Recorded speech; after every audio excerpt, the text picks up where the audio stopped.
Good afternoon, guys. This is Ozark Prepper 1, and today I want to talk about something. Uh, it's about being thankful for what you have, and always know in the back of your mind that you can lose what you have. You could have it all, and then suddenly you can lose it all. So you might have the house, 3 cars, and you have your 2-car garage and your 5-bedroom home or whatever. You can have all that stuff, and you may even be halfway or most of the way paid off. And one little incident can cause you to lose it all. And then you find out that, well, maybe I shouldn't have spent so much on something that's not so important. And maybe I should have, you know, had better friends. I should have picked better friends and stuck by their side a little more, because without a good network of friends,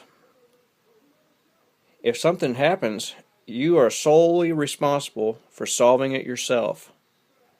And sometimes that is a chore because you have to do all the heavy lifting yourself. You don't have you know, the convenience of having a friend there that says, "Hey, buddy, I got your back. I've got it. I'll lift you up while you're down." And you do that for that friend when he's down. It's just a common courtesy. And nowadays, people don't even know who their neighbors are anymore. Nobody talks to their neighbors and even family. I mean, how many times if you went to say a funeral or a wedding or anything like that, and you'll see some family members that you know and you grew up with, and when you were kids, you were the best of friends, but then you see them now and they just kind of snub their nose at you and walk away. A lot of that's because of, falsely assuming that the other individual is, oh, he's an alcoholic, or oh, he's a drug addict. Look how dirty that son of a bitch is. That's not always the case. A person sometimes is just a humble person, and they don't care about the flashy things. They don't care about making tons of money or having the nicest truck, nicest car, biggest house. Those things, by the time you get old and die, you'll look back on your life and say, wow, I worked my whole life just for that. There's no reason for that. It's a greed-filled world that we live in. People just, it's a more, they would rather have all these material things than have a good relationship with someone or several people. You got your friends, and then the one you're with or whatever, that's your other. But I see it evolving into something even worse as time goes on, because the 1980s and 90s and 2000s, we saw a bust up of the family like never before. I mean, before it was like Leave It to Beaver, and then all of a sudden everybody's getting divorced. Nobody lasts 6 months anymore. And then they bring 3 or 4 kids into the equation. Kids grow up not knowing their dad, or the kids grow up watching their mom and dad fight, and they tug a war over when they get them and when they get them, and they go visit their dad. He's broke because he's have his checks gone, and then they call it, well, he's a lowlife. Look how scummy he is. Well, he's only getting half of his paycheck.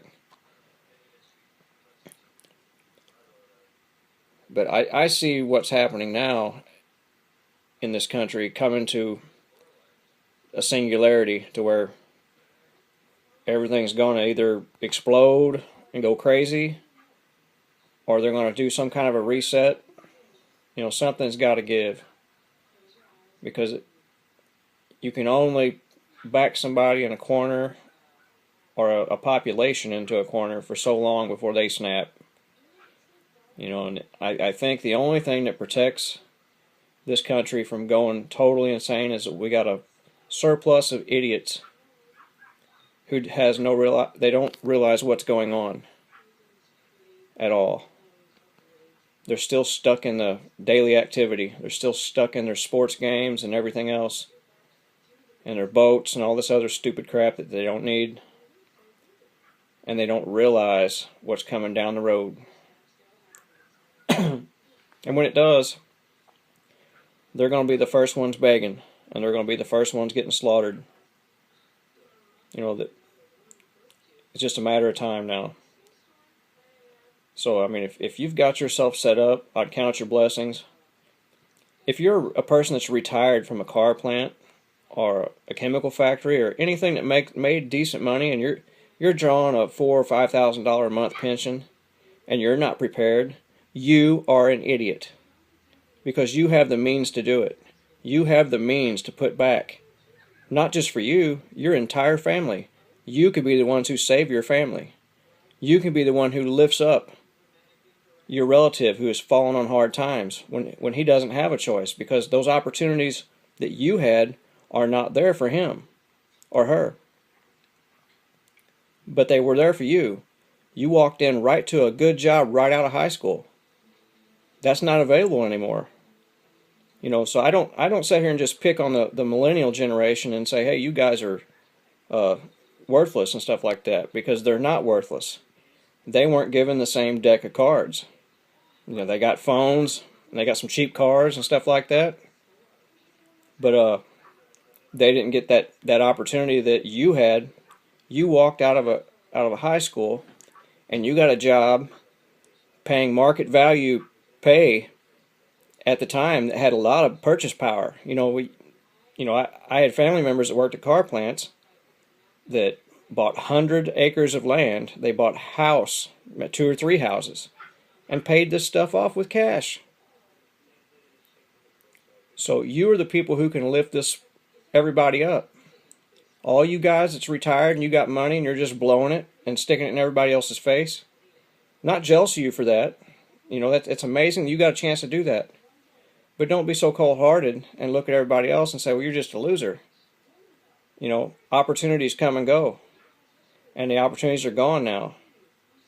We got a brief window with Trump in there, but it's not going to last forever. It can't.